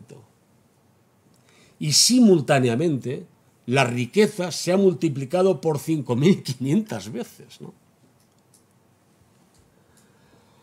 O sea, la regla, que no está escrita, pero sí es una, digamos, una aspiración, ¿no?, que ha acompañado el aumento de los grados civilizatorios que conocemos, es precisamente la democracia en todos los órdenes. También la democracia en la relación entre el capital y trabajo. El siglo XX, que algunos historiadores dicen que es el siglo corto, y yo me permito la insolencia de decir que es justamente lo contrario, tal vez sea el siglo más largo, más aciago y el que ha dejado las tragedias mayores en la historia de la humanidad. Empezó ya a finales del siglo XIX. Algunos dicen que empezó, como Holtzman y otros historiadores, que empezó tras la Primera Guerra Mundial, con el cambio de el hundimiento del viejo régimen y de los viejos imperios. Yo creo que, sin embargo, empieza cuando, frente a lo que decía Montesquieu, que es el gran padre de la democracia, sí, pero también Montesquieu decía que el sufragio universal era indeseable porque los estados no podían estar en manos de los más ignominiosos de la sociedad. Y para él lo más ignominioso de la sociedad eran los no propietarios. Por eso la democracia tenía que ser censitaria, de los propietarios. cuando el trabajador toma conciencia individual y colectivamente de que siendo no propietario es también sujeto de derechos, de ciudadanía y no solamente de derechos sociales y laborales, es cuando empiezan a cambiar las cosas, ¿no?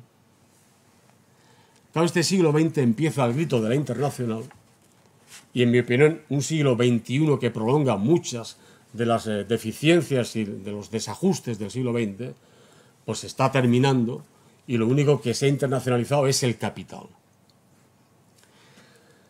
En mi opinión, para obtener mejores oportunidades y aprovechar mejor las innovaciones en el mundo actual, es necesario que en el mismo ámbito en el que se va ampliando los mercados se expanda también la democracia.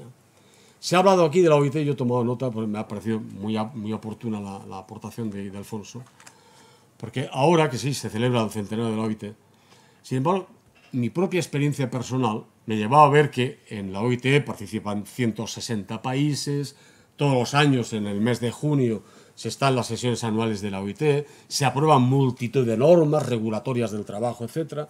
Recuerdo un año que se aprobó por todos prohibir los intercambios comerciales con Birmania porque se había detectado que la dictadura de Birmania, la Myanmar actual, mantenía mano de obra esclava. Cuando al año siguiente fuimos a hacer balance del cumplimiento de esta directiva, observamos con horror que tanto Estados Unidos como la Unión Europea habían multiplicado por 2 los intercambios comerciales con Birmania. La respuesta entonces de Bush, que era presidente de Estados Unidos, como de distintos gobiernos europeos, fue que no había nada que pudiera ni debiera entorpecer el libre comercio. Bueno, así como es necesario equilibrar la democracia y el mercado en los ámbitos nacionales, no es ninguna quimera imposible expandir también, extender la democracia en ámbitos internacionales. ¿Por qué las normas de la OIT, que no pasan de ser papel mojado cada año, como acabo de demostrar con este ejemplo, no se conectan con los acuerdos de la Organización Mundial del Comercio o el llamado G20? ¿Alguien conoce con qué estatuto se rige el G20? ¿Cuáles son los criterios que siguen los jefes de gobierno y de Estado para adoptar decisiones que afectan a la humanidad entera? ¿Dónde están las bases o los fundamentos democráticos que ilustran estas decisiones? En ningún sitio. Eso yo creo que la aportación para que las perspectivas en estos avances que tiene la humanidad sean menos sombrías está justamente en la universalización de la democracia, exactamente igual que hace ya tiempo se han universalizado o se han extendido los mercados. En este proceso de avance en la nueva revolución digital ya estamos viendo grandes desequilibrios entre unos países y otros. Y daré rápidamente algunos datos y termino, para hacer un repaso por estos países. Los más avanzados ya a estas alturas son Alemania y Japón. Lo he dicho en orden inverso. Japón tiene el índice de robots incorporados a sus procesos productivos más alto del mundo. Y qué casualidad, contradiciendo, porque hay muchísimos informes, se han mencionado aquí, hay informes, por ejemplo, hay un informe de una universidad de Jerusalén que nos dice que por cada robot que se incorpore se van a destruir 6 empleos. Se atreven a hacer tal precisión. La OCDE dice que bueno, es el 9%, los empleos se estima, cuantifican un 9% los empleos que están en alto riesgo de desaparecer.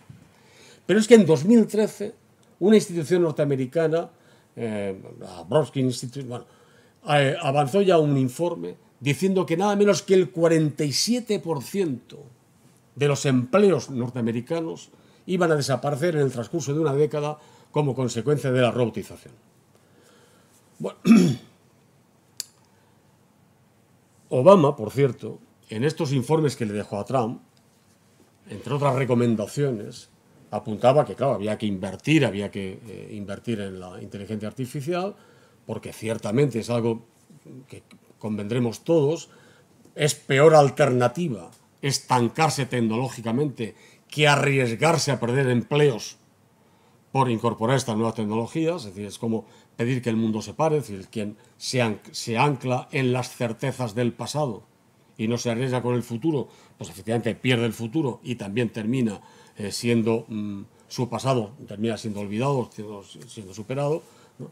Por tanto, había que invertir en esto, obviamente, pero también recomendaba, por cierto, invertir en la formación de los trabajadores para el futuro e invertir en ayudas sociales para que los trabajadores que pudieran ser más afectados por tener trabajos llamados rutinarios o tradicionales pudieran tener un impacto menor en sus condiciones de vida. Hay que decir que, simultáneamente a esto, por ser honesto, en la administración Obama, la inversión en la formación profesional en Norteamérica, en Estados Unidos, había caído a solo el 0,1% del PIB. Digo esto para referirme a otra de estas mentiras o de estas cosas, de estos lugares comunes que nos hemos ido asumiendo o tragando, ¿no? No, cada generación se ocupa del porvenir de las siguientes generaciones. Esto es mentira. Cada generación se ocupa de sí misma. Si lo hace bien, porque existan los compromisos y las voluntades culturales, sociales, intelectuales, políticas, para hacerlo bien, dejaremos un mundo mejor.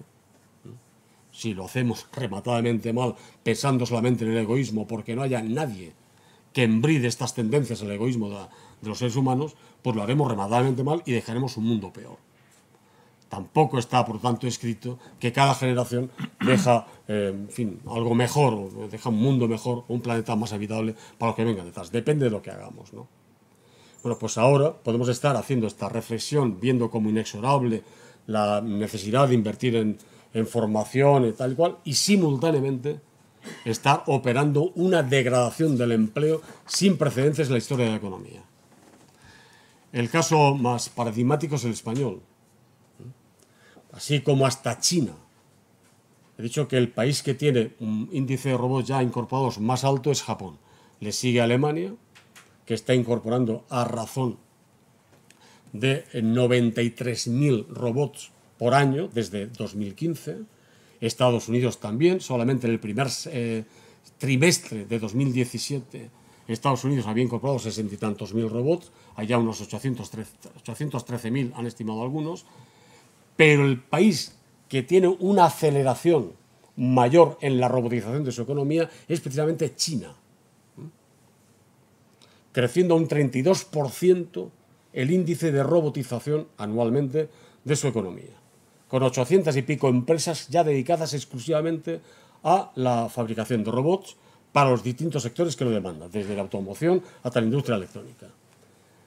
En la propia Europa, países como Hungría y los que antiguamente formaban Checoslovaquia, la República Checa y Eslovaquia, ya están entre los más avanzados en el valor añadido tecnológico. Bueno, pues en España, don Miguel de Unamuno, en uno de sus momentos de desasosiego espiritual y de confusión intelectual, que tuvo bastantes a lo largo de su vida, y sobre todo en la primera parte de su vida, allá por 1909, se le ocurrió soltar una sentencia que se la podía haber ahorrado, ¿no? Cuando fue él el que dijo aquello de que inventen ellos, ¿no? Seguramente se lo pudo permitir para quitarse la melancolía de la crisis del 98, que sacudió pues, en fin, a todo el país, a los intelectuales, etc. Pero quienes tomaron al pie de la letra la sentencia de Unamuno fueron los principales inversores o las fortunas más importantes de nuestro país. Analizando la OCDE, una serie tan larga de la economía española que va desde 1901 hasta 1999, veríamos cómo invariablemente la mayor parte de la formación bruta de capital en España ha ido justamente a actividades de este tipo, a la tierra, ahora diríamos el ladrillo, y últimamente a actividades intensivas como la hostelería. Bueno, al mismo tiempo hemos ido incorporando reformas laborales una tras otra con el pretexto de que esto nos iba a procurar más competitividad para competir vía precios y salarios. En un mundo globalizado como el actual, en el que irrumpen cada día nuevas economías que presentan estándares más baratos que los tuyos en precios y salarios, competir vía precios y salarios es una quimera no ya imposible, absolutamente indeseable y contraproducente. Ya en 1978, un economista de origen húngaro, aunque hizo toda su carrera en Oxford, Kaldor, elaboró se conoce como la paradoja de Kaldor.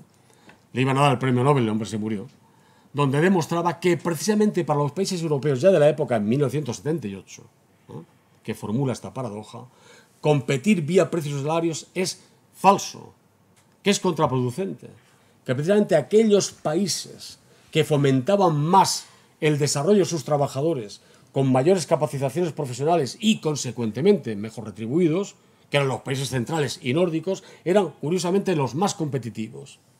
La Europa meridional, la que ya entonces y todavía hoy seguimos basándonos en esto, en competir vía precios y salarios, con salarios bajos y empleos poco capacitados, pues somos los países menos competitivos. Una cosa es...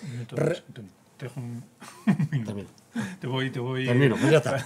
Recuperar beneficio empresarial a costa del factor trabajo no es lo mismo, y mucho menos en el mundo actual, que ser más competitivo. Bueno, España, con estas reformas laborales, paradójicamente, lejos de ganar más competitividad, lo que estamos haciendo es anclarnos en ese modelo imposible de competitividad que nos coloca a la cola de Europa el desarrollo industrial. Nuestro diferencial con Europa no está en precios, está en productividad. En 1980 teníamos 16 puntos porcentuales menos en productividad que Alemania.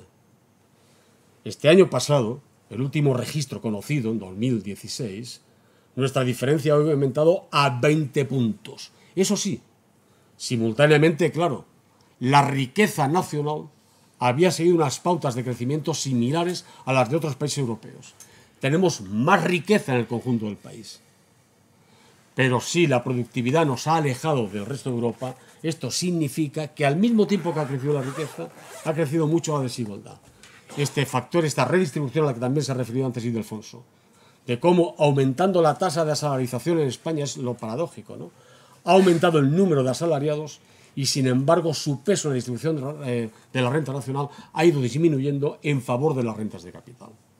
Todo esto, insisto, no son consecuencias inexorables de la robotización, como no lo fueron anteriormente ni de la primera revolución industrial, ni de la segunda, ni de la tercera.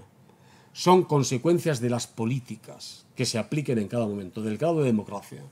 Por lo tanto, frente al tecnooptimismo, al tecnopesimismo y estas cosas, lo más importante es hoy concitar voluntades que se comprometan para que, comprendiendo y calibrando cómo acontecen las cosas en el mundo actual, en el futuro puedan acontecer de mejor manera. Perdonad el rollo.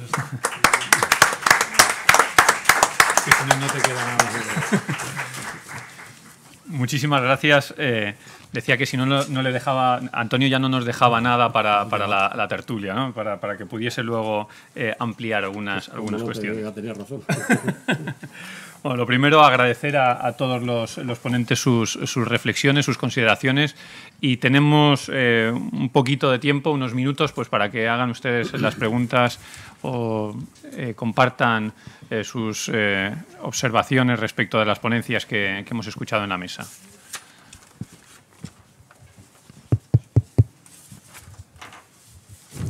¿Alguien quiere por ahí preguntar? Sí, allí hay un... Ahí, Fernando. Hola, buenas tardes. Soy Mercedes Barbeito, de Manos Unidas. Me gustaría dejar para los tres ponentes dos o tres reflexiones. Una, este verano vi un artículo que hablaba de que el MIT estaba manejando un escenario de un 80% de desempleo mundial, cosa que me dejó ciertamente preocupada. Me alegro de que vosotros seáis un poco más positivos en este sentido. La segunda es en referencia al comentario sobre la importancia del trabajo estatal, de políticas públicas para paliar, digamos, esos crecimientos, esos picos, esas deficiencias en las distintas revoluciones, ¿no? Mi sensación es que esto pasó después de la Segunda Guerra Mundial, porque a lo mejor es un poco escéptico, ¿no?, pero porque había un enemigo enfrente. Es decir, la democracia en Europa funcionó, la democracia en Estados Unidos funcionó, pero porque había un miedo enorme a lo que había al otro lado y había un miedo enorme a un descontento de los trabajadores y de lo que eso pudiera significar. La duda es si en la actualidad, que no hay ese contrincante, realmente esa democracia va a funcionar y va a poner los esfuerzos en establecer esas políticas distributivas, ¿no? Y en tercer lugar, hablamos de la necesidad de formar para ese futuro, para esos incierto que no sabemos muy bien por dónde va a salir, y a la vez estamos poniendo de relieve que no sabemos qué tipo de empleo, qué tipo de necesidades. Es decir, yo he escuchado decir al presidente de la Fundación Telefónica el que ahora mismo no sabemos, no conocemos el tipo de empleo que se va a desarrollar dentro de 20 años. No tenemos idea. Entonces, queremos formar, pero no sabemos muy bien qué. Bueno, ahí lo dejo para que los comentarios pertinentes. Gracias.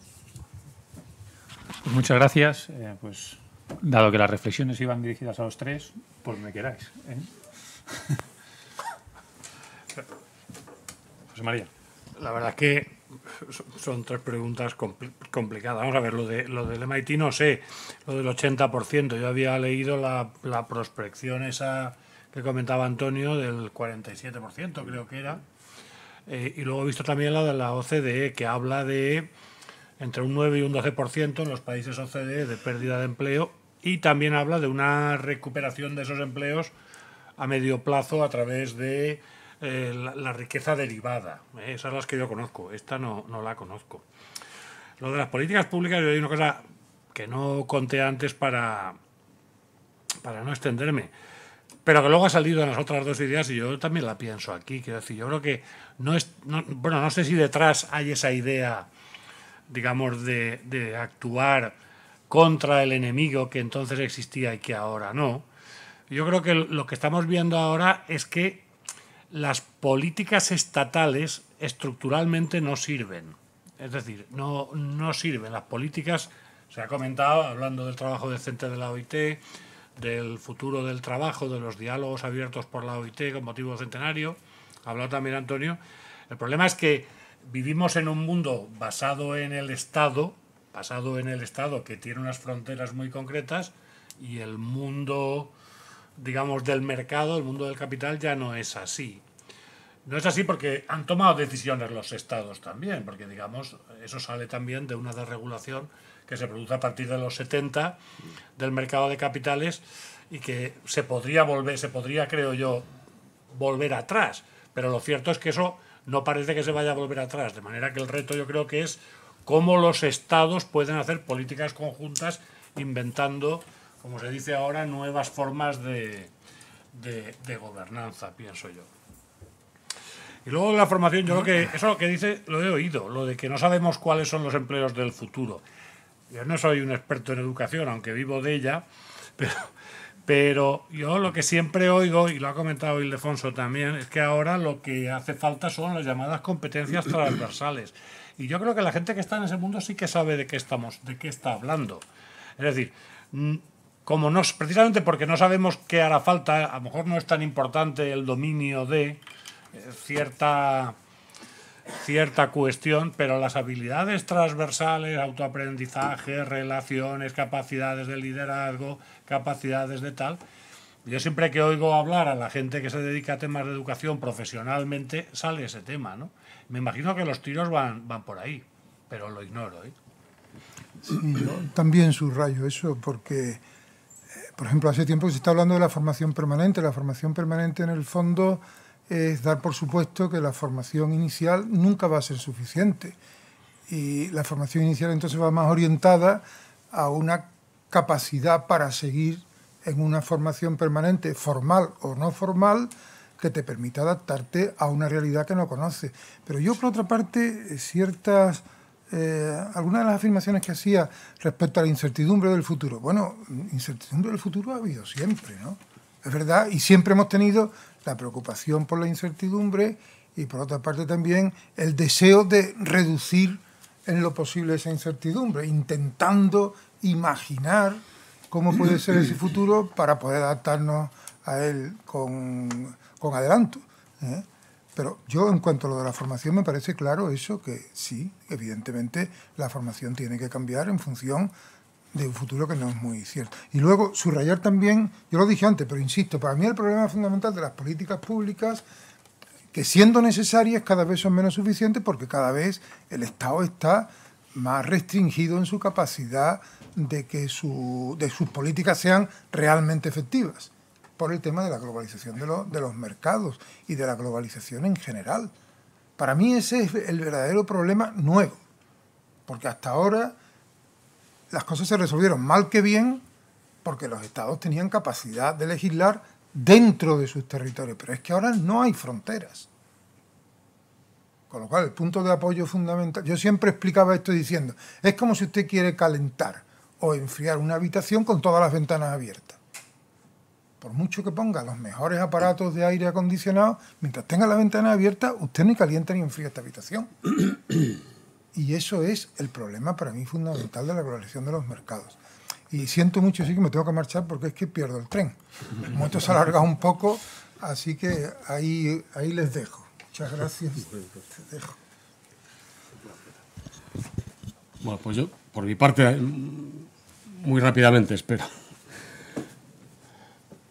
Yo, por principio, desconfío de todos estos informes que dan como inexorables que vamos a perder el 40 y tantos % del empleo, el 80%, los que sean, ¿no?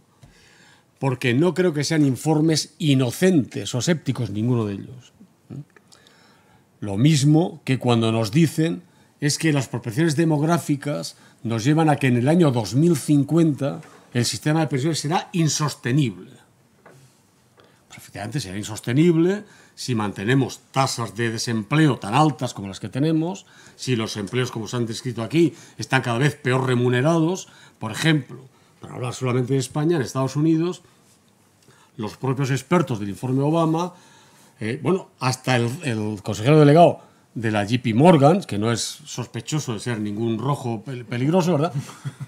Este hombre alertaba, se escandalizaba y alertaba a la opinión pública norteamericana que qué estaban haciendo con el mercado laboral americano. Porque la trayectoria laboral media de los americanos transcurría entre los 25 y los 54 años. No conocía España, porque aquí hasta los 30 y tantos años los jóvenes no encuentran un empleo medio decente y a los 40 y pocos ya estás en la franja roja para el despido o el ERE correspondiente. A mí me pilló a los 63, pues no sé si de aquí, pues me viene el paro a los 63 años, ¿no? Y ya me doy con un canto a los dientes, ¿no? Claro, con esas trayectorias laborales, pues es como una profecía autocumplida. Pues claro, no ya el sistema público de pensiones. Yo recuerdo un experto, un pretendido experto de FEDEA, que nos auguraba ya que el sistema quebraba en España en el año 2000 en base a las proyecciones demográficas que hacía. Y digo, oye, José, aquí resulta que tú haces una proyección de un crecimiento del PIB inferior al 2% anual.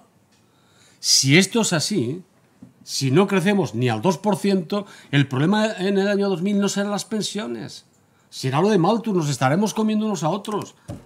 Que lo que menos nos preocupará serán las pensiones. Este país estará en la más absoluta de las ruinas, ¿no? Entonces yo creo que estos informes son informes para ir acomodando conductas, para que encuentres de manera resignada, pues eso, pues que hay que aceptar los salarios que tengan a bien pagarte, que las jornadas ya no pueden estar contingentadas, que tiene que estar las 24 horas disponible para el empresario, que es una proeza que un tribunal haya dicho que puedes desconectar el móvil en vacaciones, y esto lo celebremos como un gran triunfo de... ¿no? Claro, yo creo que son informes que van en esa dirección, ¿no? ¿Alguna cuestión más? Una pregunta. Bueno, una cosa, sobre todo la legislación que decía Ildefonso antes de irse, que yo quisiera incorporar un matiz aquí, ¿eh? Porque, bueno, cuando hablamos de extender los derechos laborales más allá de las fronteras, pues ya se nos viene con esto, ¿no? Que esto no es posible, el mercado está globalizado, ¿no?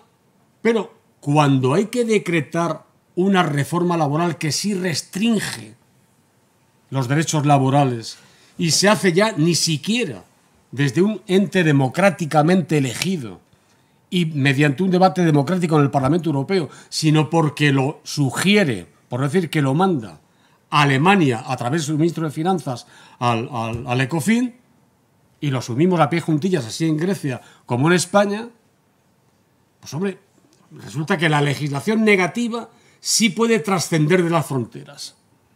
La legislación positiva que acompaña al crecimiento económico, esto ya no es posible porque choca con la mundialización de los mercados. Pues yo que creo que efectivamente la democracia no en negativo, sino en positivo, es necesario desarrollarla también.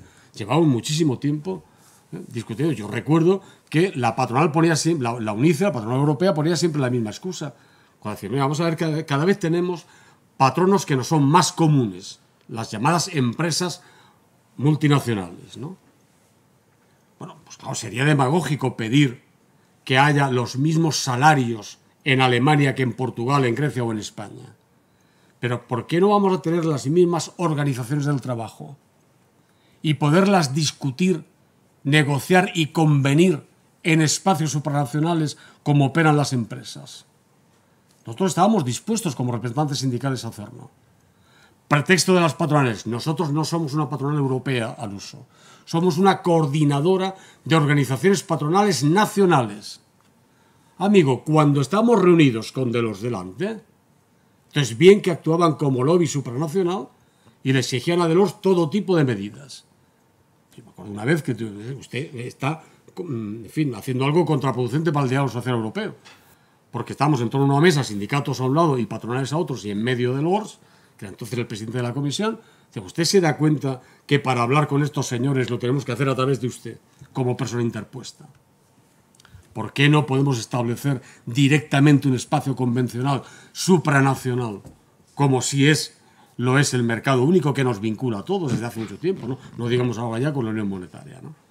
Por tanto, yo sí creo que es posible, con la voluntad y, en fin, se quiera o no, así se ha avanzado a lo largo de la historia, con la presión social adecuada, cabal y razonable, pero presión social como derecho legítimo, de romper esta hipócrita o cínica contradicción de que se puede legislar en negativo para todo el área comunitaria, por ejemplo, pero no se puede convenir o legislar en positivo en el mismo área, ¿no? Perdón. ¿Alguna intervención más? ¿No?